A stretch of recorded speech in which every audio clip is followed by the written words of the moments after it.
नमस्कार प्रेक्षकांनो, घरोघरी मातीच्या चुली या मालिकेच्या पुढील भागामध्ये आपण पाहणार आहोत.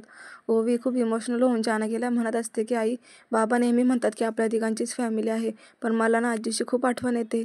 मग आपण त्या घरी परत कधीच जाणार नाही का गं?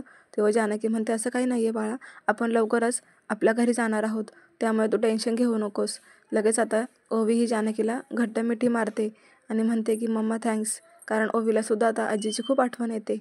तर दुसरीकडे ऐश्वर्या जानकीकडून घेतलेली जी निरमा पावडर आहे ती जोरात पायाने लाथळते आणि ती निरमा पूर्ण हॉलमध्ये खाली पडते. तेव्हा आता सुमित्राला खूप राग येतो. त्या म्हणतात की अगं ऐश्वर्या, अगं काय झालंय काय तुला, हे काय चाललंय?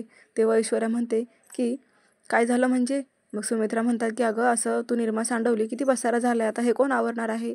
लगेच ऐश्वर्या म्हणते की तुम्ही आवरा ना, करा ना घरातली कामं, असं एकदम रागात सुमित्राला म्हणते आणि रागानेच ती निघून जाते आतमध्ये.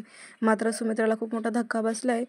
पूर्ण मानपानच त्यांनी ऐश्वर्याने सासूचा मान न ठेवता असं उद्धटासारखं बोलल्यामुळे सुमित्राला मोठा धक्का बसलाय. तर असं जबरदस्त ट्विस्ट आलेला आहे प्रेक्षकांनो. पाहायला विसरू नका घरोघरी मातीच्या चुली आणि अशाच अपडेटसाठी चॅनलला सबस्क्राईब करा.